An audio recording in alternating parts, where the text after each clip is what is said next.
Celtics in Golden State tonight. Warriors are laying 4 at home in game 1. Total here is 213.5. Chris, give us your take for this game. All right. Well, truly, I don't really know exactly where to start because there is so many narratives heading into this game. I know, I don't think anyone on this show is much about trends, but let's just list some trends to begin with, right? I I would probably give a slight coaching edge at this point to the Golden State Warriors, right? I mean, Kerr has been here before. He's 21-2 in playoff series. I mean, that is a wild record. He's not going to blink, right, in these NBA finals. So, I think that's something in 5 years, maybe, maybe all of us will be saying, wow, I don't know if there was much of a coaching edge there, right? Because Ime Udoka has been excellent this year. But so I'll start there. I'll give him that. But these two teams, I mean, Celtics are 8-1 ATS on the road in these playoffs. I mean, that is an incredible mark against the teams that they've faced. The number one team in the East in the Heat, like we mentioned, the Bucks, the returning champions. Even without Chris Middleton, this is impressive that they've been on the road and they've been covering these games. But then the Warriors haven't lost at home yet, right? They're 7-2 ATS as well. So there's just a lot of these competing narratives. Maybe we can go back and forth a little bit more on this show because I feel like I could talk for 20 straight minutes. And I know Josh can because the Celtics are in this one especially. But there's a lot of matchups to watch here that are really interesting, right? I think we're going to see Andrew Wiggins on Tatum. I would argue that Luka's probably even harder to cover because he has to do so much for the Mavericks. And Wiggins did a really good job on Luka in that last series. So if we see that same stuff from Wiggins, I think that's really good for the Warriors. We got these marks talked about all week, how Marcus Smart, when he's the primary defender on Steph. Steph was only shooting 29%. That's pretty incredible. I don't know if that's something we can count on in this series, but that's a really good mark for anyone to hold Steph Curry to that. So there's all kinds of things like this going on. I'll just cut to my bed and we could talk more, but I like the Warriors in this one pretty much across the board because I do think if there's any spot to play in the Golden State Warriors, it's going to be when they're returning home at the Chase Center. They do have a slight rest advantage, but I mean, in all reality, right, Boston has had quite a few days to rest as well. But I would say the Golden State, they have had the easier road. Teams like Denver, teams like Dallas, they faced Memphis without Ja, right, in those final games. So I think it's considerable to say, or it's reasonable to say that the Warriors are probably the more rested team, the less taxed team. I mean, the Celtics have just gone through the Heat, maybe the most physical team in the NBA besides the Celtics. And then, Giannis was bumping them with elbows, and he's all over the place. So Boston has to be hurting a little bit, and I think the small ball offense of Golden State, it takes time to adjust to that. That it's going to be a big difference from the Miami Heat, right? A Heat team that was going way too much through Jimmy. This is a Golden State Warriors offense. It's very fluid. Many of them have also been here before. They're getting a lot of players back and healthy, right? We could see Iguodala a lot more in this series. We could see a lot of these guys. So I'll stop right there, but I like Golden State, and I really like them early in this one. They haven't started off a lot of these games in the playoffs doing really well. They actually lost a lot of those first quarters that they ultimately won, especially at home. But I think I think they know that it's really important to start off hot against Boston. You don't want to be playing from behind against Boston, not be in a flow. Then Boston can get into those half-court sets. They can set the tone more. They have the size advantage. They can make it more physical, as the Warriors are trying to crawl their way back in. So first bet of the NBA Finals, I'm going to take the Warriors in the first quarter -1. I do like them full game as well. 4 is getting a little up there for me. I took it at 3, I believe, or 3.5. And we could talk more about the totals, but I also lean to the over. I took that at 211. And I do think that Golden State is going to try to push the pace, and I think that's going to be a cultivation for the overall total going over. And we've seen it move up accordingly. So those are my initial thoughts on the game. Initial thoughts. You're all over this game. Those aren't just initial thoughts. That's like every thought that could happen in this game. Yeah, but I bet that Josh has all that times too. This is his team. I agree with all of those thoughts. I'm going to play the Warriors full game -4. I would have preferred to get it at -3 where you had, but wasn't quite as quick. Plus, the line right now is at -4, so that's where we have to play it. Rest advantage for Golden State. They beat Dallas in 5. They've been off full 6 days. Healthier in terms of their main rotation players. I mean, Robert Williams, Marcus Smart, maybe still a little banged up coming off those injuries in the last series. The experience factor in this game. I mean, we don't know if the bright lights are going to spook Boston a little. They haven't thus far in these playoffs, but this is the finals, and this is a bigger stage than what we've seen them play on previously. Boston also lost their first game one, in their last two series. And against the Nets in their first round series, they needed a Jason Tatum buzzer beater to beat the Nets in that series. So far, I mean, that's almost as good as being down 0-3 in those first games of each series. Warriors, Chris, you said it, 21-2 in game one of playoff series under Steve Kerr.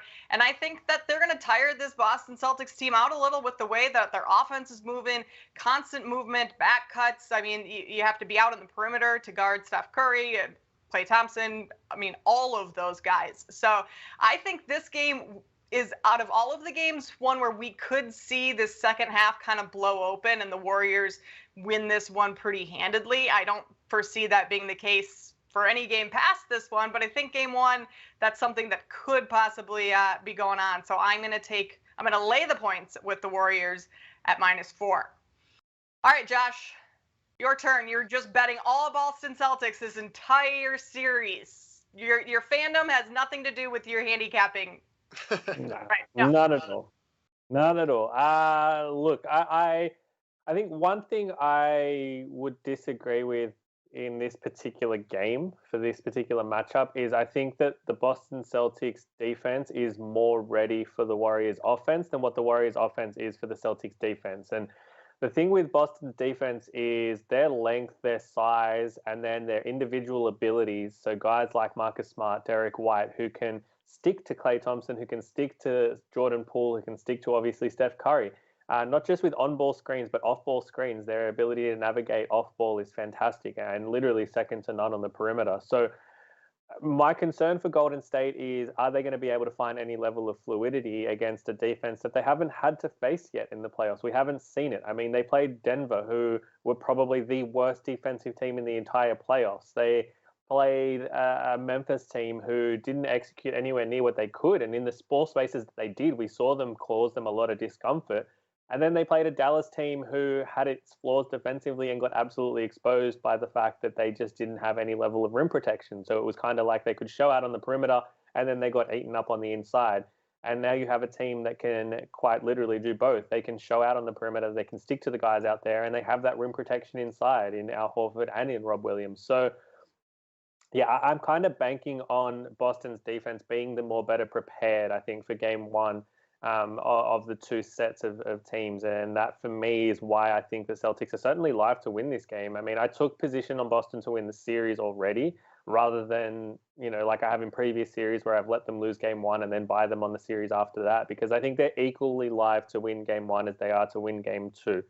And again, it just comes down to, I think, the discomfort that they can cause Golden State at that end of the floor in particular. We know the Warriors as well can be extremely sloppy in possession. They were 29th in the regular season when it came to turnover percentage. They're bottom 4 again in the playoffs when it comes to turnover percentage. And that's probably made more concerning by the fact that they haven't exactly played teams that can generate the level of turnovers that Boston can. And if you let the Celtics play in transition, that's when their offense can get going. And like Chris said, if you let the Celtics play from in front, that defense can carry them the rest of the way through. So that's something that they can absolutely rely on and lean on. So for me, like I said, I think that this game is going to pretty much be a coin flip. And I think most of this series will be a coin flip. You're looking at the line, the fact that it's going to flip to basically 3.5 Celtics in Boston means that the books are telling us that they would make this a pick on a neutral court. And that's about as even as you can get for an NBA Finals, and the most even we've had in a very, very long time on this stage. So, yeah, I'm going to take the Golden State Warriors team total here as my best bet for game one. I think, like I said, I trust Boston's defense 1 through to 8, not even just that starting 5. Especially those first 2 off the bench with Grant Williams and Derek White. I think White becomes pivotal because you quite literally have the perfect matchup for Jordan Poole when he enters the game. And that could nullify things a little bit for there.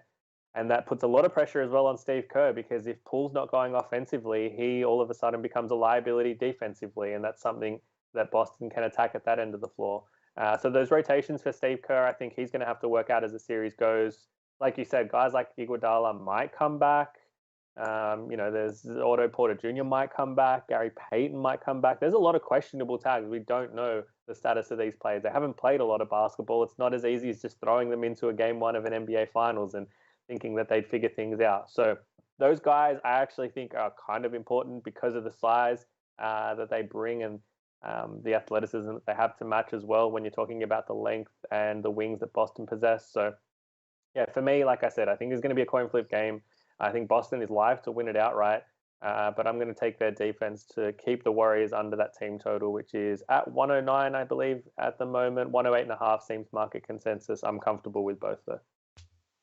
All right, and speaking of Boston's defense, I mean, they have Robert Williams and Al Horford, two big rim protectors that they didn't really see in that Dallas series. I mean, Dallas, much smaller lineup, so, something that the Warriors might have to adjust to. I think one of the things that's going to be very telling in this series and kind of be a foreshadowing of how this series might go is how many minutes Kevon Looney's playing. Because if he's in the game, that means the Celtics are getting to the basket, they're maybe winning the rebounding battle.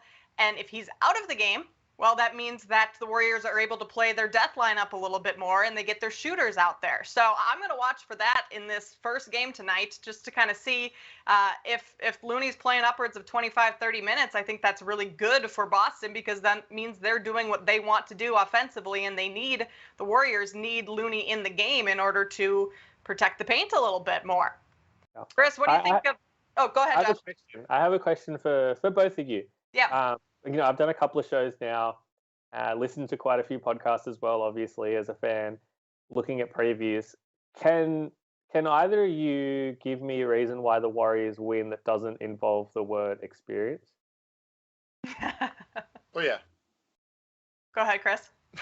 Oh, yeah. I think one thing that not a lot of people are talking about is that the Boston Celtics offense hasn't been that great in these NBA playoffs. So yeah, I mean, it's held up, right? But they're winning by their defense, right? So the small ball fluidity that the magic that can be the Golden State Warriors offense at times when they get in rhythm. And I think every NBA team, right, to some degree depends on rhythm, right? I mean, these are NBA players. It's a dance, okay? We always say that.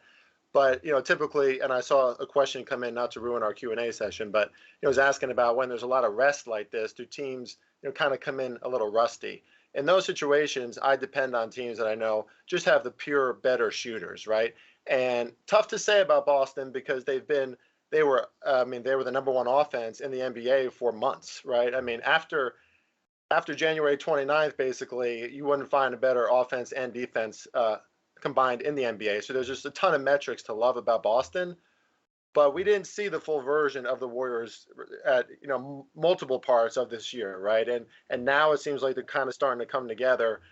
They just have so many players that can beat you, and you could say the same thing about Boston, but I do think especially in transition, if they start to nail those threes, that could really throw off the Boston offense that hasn't exactly been. I wouldn't say that it's the reason why they're winning these games, right? I think it's their tenacity under the boards and on defense. And I think that Ime Udoka has proved that he's a great defensive mind. I'm not sure if the offensive adjustments are always there to the same degree. So that's one other reason. but yeah, experience. Just to kind of put a cherry on top of this, it's a really interesting series because I know, listening to sports betting podcasts and everything, modelers love Boston, right? I mean, there's so many great metrics on Boston. I'm not a modeler, and sports bettors come with all different kind of skills and expertise. I'm more of a psychology guy. Of course, we all incorporate data, but I do think that there are plenty of intangibles that come into play here for the Warriors, and it's not just experience, right? We're talking about team chemistry. I mean, Draymond, Clay, Steph, and playing together for a decade. That is really, really, really hard to duplicate, right? We're talking just those three, right? Like it's those three. We seem to like the narrative that they've played together, and everyone seems to encompass the entire team. But we're talking about key contributors who haven't been there for quite as long, and then the flip side being that the Celtics core have been together, for a very long time themselves. That Marcus Smart, Jaylen Brown, Jason Tatum combo, especially, you add Al Horford probably to that mix as well. But not in these situations they happen, right? And then and you know to Kate's point a little bit earlier, you know this is different, right? I mean, it's not the Eastern Conference Finals, it's not the Western Conference Finals, right? It's more like the Super Bowl, right? All the lights are on you, all like all the media's there. There's something to be said about that. Again, that's tough to quantify, right? And I try to in my handicapping. It's very difficult to do, but you would have to give an edge for a few of those intangibles. I think to Golden State just because of how long they've been in these types of situations together. So, Josh, I am actually series-wise. I think the Celtics win this series. I think that they have just as good of a chance as the Warriors in this series. Yeah. I think in this game one, this is where the Warriors shine. I also wonder if the Celtics maybe haven't seen an offense that can go off quite like the Warriors can. The Heat didn't do it consistently. They had a couple games where Jimmy Butler was scoring big numbers, but consistently that wasn't happening. The Milwaukee Bucks, they weren't consistent on offense where they were as lethal as the Warriors could be. I mean, Grayson Allen couldn't hit a 3 for 3 games straight. Chris Middleton wasn't even in. I mean, you had Giannis to prepare for, and then the Bucks. In the second series with the Heat, you had Jimmy Butler, kind of Tyler Hero, and then the supporting cast, where the Warriors have a little bit more than just Steph Curry. They have some other weapons that I think could be utilized more so than these past 2 series leading up to this. But I just like the Warriors tonight because of their experience to start off the series, but I think Boston wins this series. I think they are the NBA champions after this is all said and done. That's good, Kate. That makes me feel a lot better. I'm not just doing that so to get on your good side either. And I believe you entirely, don't worry. Yeah, I mean, the space thing is really hard to quantify too, right? Nobody creates space quite like Golden State does. I mean, they have players that are ready and willing to take 30-foot 3-point shots, just like that, right? They'll take it over and over again. And now, is that a great recipe always for success? I don't know. But when they're hitting, it's scary, right? They can drop 140 at home. Mm-hmm. But there's a lot of competing narratives here, Josh, like I said, and that's what makes this series so hard. I mean, if there's one thing that's given Golden State a lot of trouble, it's when you have a defense like the Celtics who can switch. And the Celtics have been brilliant at that. And they've had plenty of success against Golden State in that way too. So I see all your points. I mean, Boston is on paper they deserve to be here. Yeah. I think that the 2 key metrics you're going to look at the end of every single game that dictates the vast majority, probably 90% of however long this series goes for.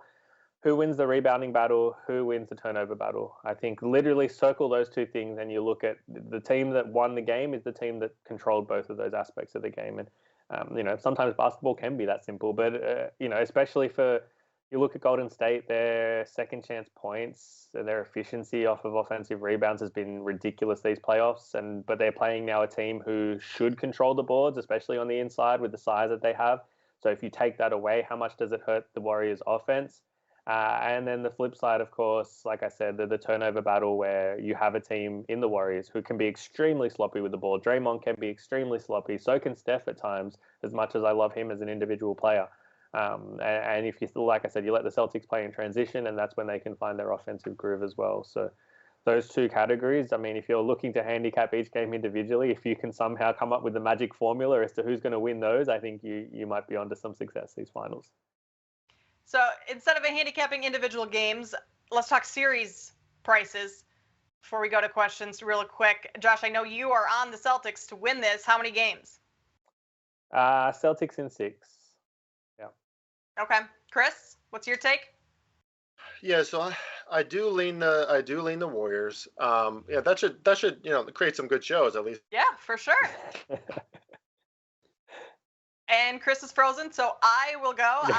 I'm on Boston too. I like them in 6, Josh. I think the series is going to go 7. It's tough to ask the Boston Celtics to go to San Francisco, play at Chase Center against the Warriors on the road. But, why can't they do it? It's not exactly.